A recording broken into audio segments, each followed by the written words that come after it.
Hey, book lovers. Welcome to While I Read. I'm Katie Dodrell, and today I'm going to talk about my favorite cozy thrillers. Now, when you first hear that term, cozy thrillers, it might seem like an oxymoron to you. You know, we think of thrillers as being books that are exciting and fast paced. We think of cozy books as being more peaceful and maybe a little bit slower. But I think that thrillers can actually be cozy. They can still be exciting, but also have those moments that just make you feel all warm and fuzzy inside. And that's what I'm going to talk to you about today, thrillers that have some cozy elements to them. Here on my channel, I talk a lot about thrillers and about cozy mysteries. If you enjoy content like this, please subscribe to my channel. I hope that you'll comment on this video with some of your favorite cozy thrillers if you have any to read, or if you've read any of the ones that I talk about today. So the first cozy thriller I want to tell you about is one that was just published very recently, and that is Return to Wildcliff Heights by Carol Goodman. This book is about a young woman named Agnes who is a junior editor at a small independent press, and she gets the opportunity to go and be an assistant to one of her favorite authors of all time, Veronica St. Clair. Years ago, Veronica St. Clair wrote a gothic mystery that Agnes grew up reading and loving. And Veronica St. Clair has never written a sequel to it. Now she's blind, but she says that she does have an idea for something, and Agnes gets the job of going and staying at her crumbling estate in the Hudson Valley and taking dictation basically from Veronica St. Clair to write Return to Wildcliff Heights, the sequel to her wildly popular novel from years ago. So, of course, when Agnes arrives at Veronica St. Clair's estate, she finds that there are a lot of mysteries there. There are a lot of mysteries surrounding Veronica St. Clair herself, surrounding the estate. But the book, although it's very exciting, is also very cozy. She's staying at this isolated estate. Sometimes she'll go down into the town, and it's this quaint little town in the Hudson Valley. She goes and spends time at the library. There's a little coffee shop that she goes to in the town. The town is getting ready for a big like Halloween festival. So all of those things contributed to the cozy atmosphere of this mystery. It kind of felt a little like it could be like a fall Hallmark movie. But of course, there was some murder, there were some kind of crazy things that happened. So it was definitely exciting, but exciting in a cozy way that really made me love it. Next, I want to talk about The Stranger Diaries, which is a dark academia thriller that is set at a high school in England. And there is a teacher there named Claire Cassidy who is an expert on the author R.M. Holland. And she actually uses a story of his called The Stranger in a creative writing class that she teaches. But then a colleague of Claire's and one of her closest friends, her fellow English teacher, is found dead. And there is a quote from the short story The Stranger found at the body. So it seems like there's some kind of relationship between this woman's killing and the story The Stranger. So Claire has always kept a diary, and she starts looking back at her diaries as the police are questioning her to see if she can find anything that might be relevant to her friend's death. Well, in her diary, she finds a note that she did not write. It says, "Hello, Claire, you don't know me." Think about how terrifying that would be. You're looking at your diary at what you wrote, and then you see somebody else has written something in there. So she doesn't know what's going on. So the book is from Claire's point of view, but it also is from the point of view of the detective who is investigating what happened. She's investigating this murder. And of course, Claire is a suspect. And then there are also some chapters that are from the point of view of Claire's daughter, Georgia. So this book is very scary, but it's also so cozy. It's set around Halloween, just before and after Halloween. Claire and her daughter, Georgia, have this nice little house where they live, and Claire burns candles, that kind of thing. There are some sections that take place in Scotland when they go to visit Claire's elderly grandmother. There are just the fact that it deals with literature, with this short story that is really cool. Of course, R.M. Holland is not a real author, but it's someone that there's a story within a story here. And The Stranger is about a man on a train who is telling a story to someone on the train. And it talks about the wind howling outside the train. I love the school setting.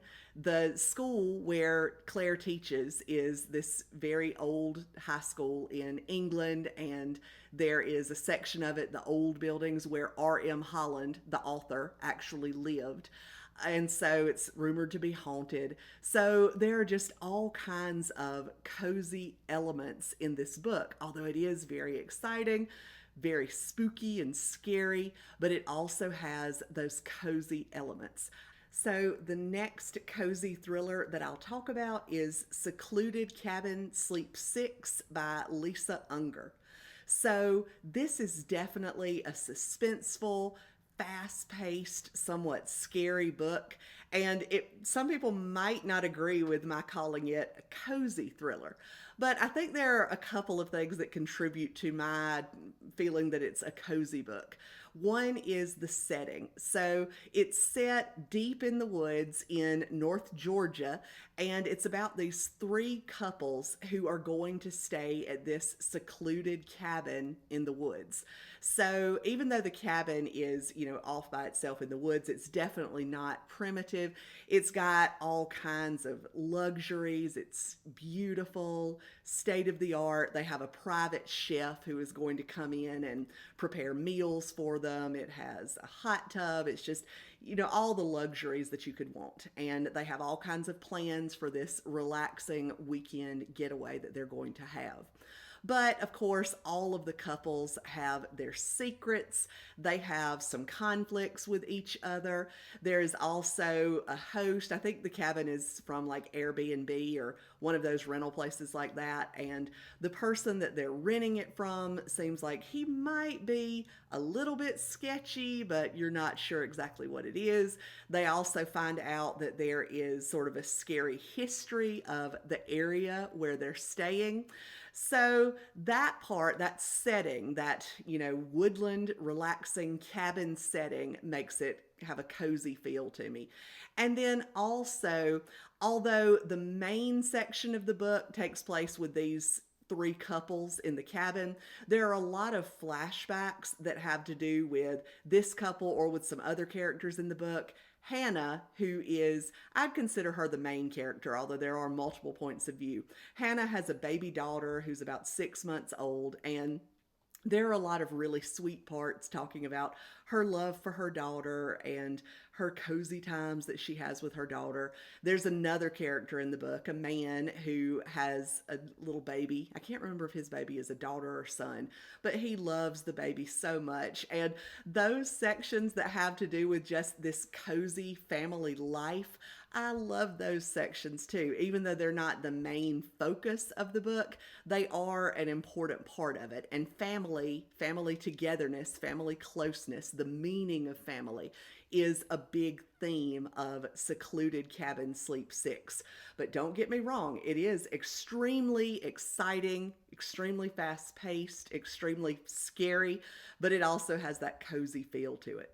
The next cozy thriller I want to talk about is another dark academia campus thriller called The Professor by Lauren Nosset.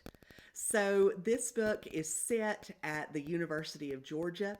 There is a young student named Ethan who is found dead. It seems like a suicide, but then the police begin to suspect that maybe it wasn't a suicide, maybe he was actually murdered. And one of his professors is suspected of the murder. This is a female professor who there are rumors may have been having an affair with Ethan. And so it's rumored that she may have had something to do with his death. So the main character of this book is Marley Caplet.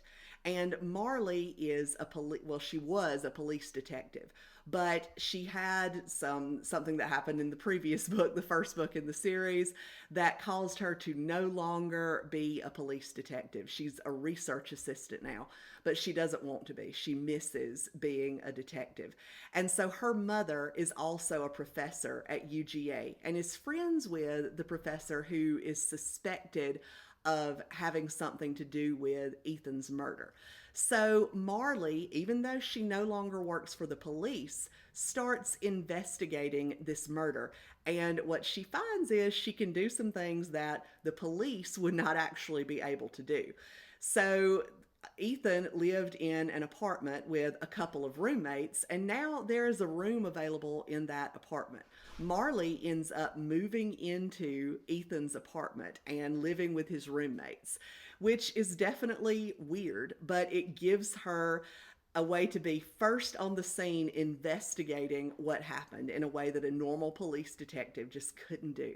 So, the things that make this book cozy to me are, for one thing, it's set on campus, and I think there's just something about that academic setting that seems cozy to me. And then also the scenes where Marley is living in Ethan's apartment, she's getting to know his roommates, they're cooking meals together, they're watching movies together, they're just hanging out. Those scenes were all very cozy to me. So, even though this book is a fast paced thriller, it's got murder in it, it definitely has all the aspects of a thriller, it also has those cozy elements that I love. The next cozy thriller that I'll talk about is Mother Daughter Murder Night by Nina Simon. So, the Goodreads synopsis describes this book as the Gilmore Girls, but with murder. So, that lets you know the coziness element of this book. So it's about three women, a grandmother, mother, and daughter. So Lena is the grandmother, and she is a high powered real estate businesswoman in LA, but she gets cancer. And in her recovery, she has to go and live with her daughter Beth, who is a nurse, and she has a teenage daughter named Jack. And she has to live with them in this sleepy coastal town that's near a nature preserve. So Lena is not happy about being there. So while Lena is there, her granddaughter Jack is out kayaking and she sees a dead body. So Jack ends up becoming a suspect in this murder. And so Lena wants to try to prove that Jack didn't do anything. Of course, Beth thinks Lena should stay out of it and just focus on her recovery. She doesn't really think Lena can do anything to help, but Lena is convinced that she can. So Beth ends up reluctantly getting dragged into this sleuthing. Meanwhile, Jack is just kind of doing her teenage thing, trying to just go on with her life as normally as she can. So these three women are all great characters. Their relationship with each other is beautifully described. Just that beautiful, complex relationship between mothers and daughters. And it's really nice to read about these three women who don't always get along, but they do know that they can depend on each other.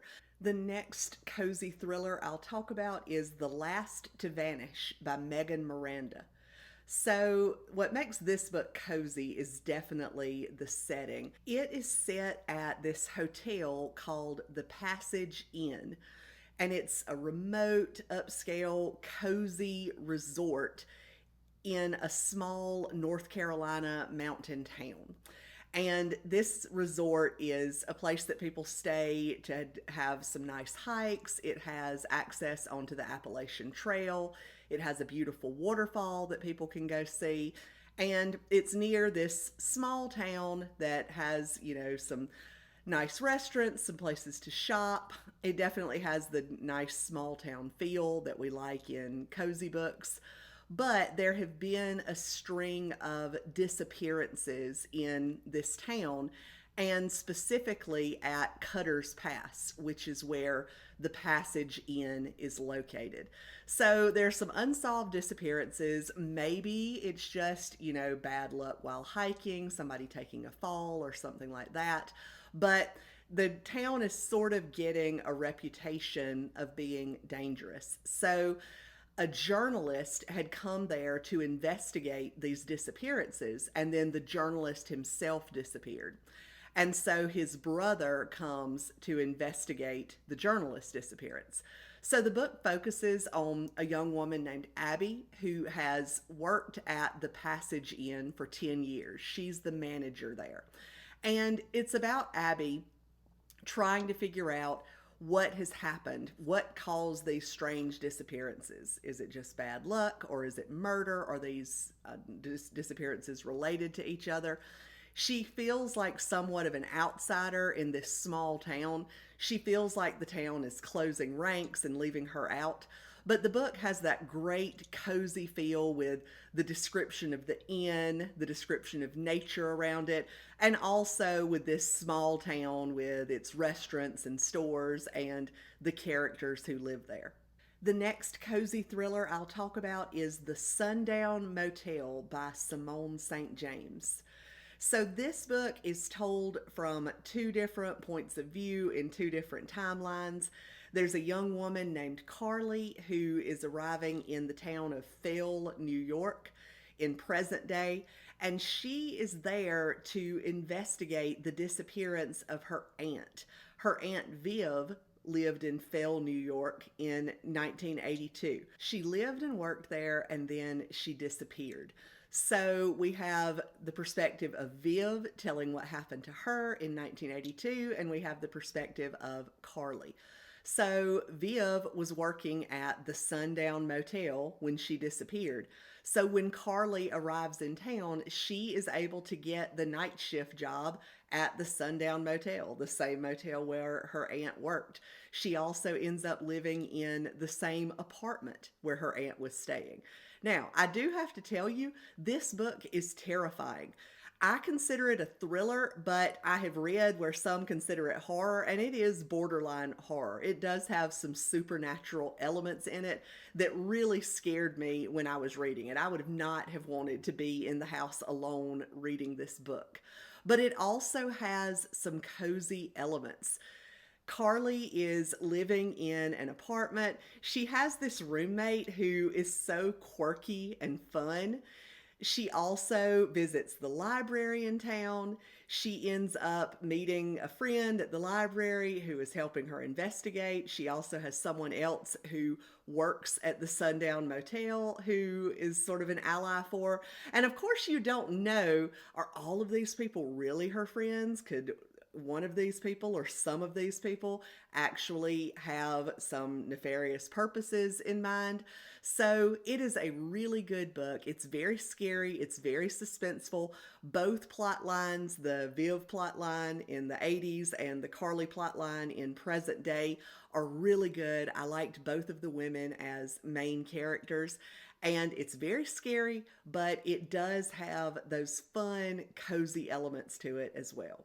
Another thriller with cozy elements that I want to tell you about is The Secrets You Keep by Kate White. Kate White is one of my favorite authors. All of her books are thrillers, but have cozy elements to me. So I only chose one of them to talk about in this video, but if you're looking for a good thriller that has some cozy aspects to it, you can try anything by Kate White.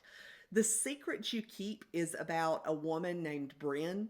She and her husband are in Sarasota, New York for the summer. Bryn is a successful author, But about 3 months before, she was in a car accident where the driver was killed. Bryn was very badly hurt, and she is really struggling to come to terms with what happened. She doesn't remember anything about the accident. She doesn't understand why it happened, but she seems to feel like there was something off about it, something just wrong that happened, and she just can't figure out what it is. She's still having nightmares about it. So they're in Sarasota, New York, because her husband has his job is there. They're living in this beautiful Victorian house, and Bryn is trying to write, but she is just really struggling to get back to normal after the accident. Well, she and her husband have a party one night, and the caterer for the party comes and is kind of rude to Bryn. And then the next day, Bryn is going to talk with the caterer at the place where she works, and she finds the caterer's dead body. So Bryn can't figure out what's going on, but she starts trying to investigate. Then another woman in town is killed. And so Bryn feels like what's happening may have something to do with the secrets in her past. So this book is very exciting, very fast paced. It has those thriller elements of the amateur sleuth heroine who, is not a policeman, but she just feels like she has to figure out what happened. It also has some nice cozy elements of this Victorian house that has a tower in it, and it has, this front porch where she likes to hang out. So even though it is a very exciting thriller, it also has some cozy elements that I love. Next, I want to talk about the Cormoran Strike series by Robert Galbraith. Of course, that is a pseudonym for J.K. Rowling. So the whole series just has some cozy elements to it. And I couldn't choose just one book in the series to talk about because they all have cozy elements. So this series, the Cormoran Strike series, is about a private detective named Cormoran Strike. He used to be part of the British Army, and he has started a business as a private detective. He has who starts off as his assistant, a woman named Robin Ellicott. By the later books in the series, she is his partner in his detective agency, and there's also a slow burn romance between them. So these books are very exciting. They're all about Cormoran and Robin solving crimes, the crimes that people bring to them, to their private detective agency. In the first book, they're solving the murder of a model. There's also a book where they're solving the murder of a famous author. In the most recent book, the seventh one in the series, they are investigating a cult and a disappearance that took place of a member of that cult. So they're all very exciting, but they also have some cozy elements. Generally, the cozy elements to me have to do with, like, when we see Cormoran, the detective, at home in his apartment, and it talks about him sitting in his apartment. It's in London, and he talks about, he can hear the busy streets of London down below, and he's in his apartment eating some kind of takeout, watching some kind of game on TV, and those are just some really cozy elements to me. There are also a lot of descriptions of Cormoran and Robin going to a pub, and they're sitting in the pub, they're relaxing, they're eating some good unhealthy pub food and just talking about their cases. So I love the relationship between Cormoran and Robin. I love the exciting mysteries that they solve. And I also love the cozy elements when we see Cormoran or Robin at home or in the pub relaxing. The last cozy thriller that I'll talk about is Listen for the Lie by Amy Tintera. So this book is about a woman named Lucy who lived in this small Texas town. She seemed to have the perfect life. She was married to this guy who seemed great. She had a best friend named Savvy. But then one day, Lucy is found in the early hours of the morning, wandering around covered in Savvy's blood. Savvy has been murdered, and Lucy is a suspect in the murder. But Lucy doesn't remember anything that happened. The police can't figure out what actually happened, and they can't prove that Lucy was the murderer. but she is no longer welcome in her town. She and her husband end up getting divorced, and Lucy moves away. But as the book starts, Lucy's past seems to be catching up with her. A popular true crime podcaster is focusing his next season on the Savvy's murder and talking about whether Lucy is the actual murderer. So even though Lucy doesn't want to, she ends up going back to her Texas hometown because her grandmother wants her to come back for her birthday party. It's a significant birthday for her grandmother, maybe her 80th birthday. I'm not sure exactly which, but Lucy does come home for her grandma's birthday. Well, it turns out the podcaster is in town. He's been in touch with her grandma, and her grandma thinks Lucy should speak to the podcaster and tell her side of the story. So this book is about the podcaster investigating what happened, Lucy trying to figure out what happened to her best friend because she doesn't remember, and about all the secrets that are buried in Lucy's past, in her family's past, in this town's past. So this is a very exciting book, but it does have those cozy elements of this small Texas town, and especially Lucy's relationship with her grandmother. She's this funny, kind of meddling woman. She wants Lucy and Ben, the podcaster, to get together, and so she's just kind of using all the tricks she can think of to get them together. But it's also very exciting as they investigate what happened. So it's a good thriller with nice cozy elements. So that's it for my list of cozy thrillers. Please let me know in the comments if you've read any of these books and if you agree with me that they have cozy elements, or if you disagree with me, or let me know some other thrillers that you've read that are exciting but also have some cozy aspects to them, because I love that kind of book. If you liked this video and you want more book recommendations and reviews, please subscribe to my channel. Now, go walk your dog while I read.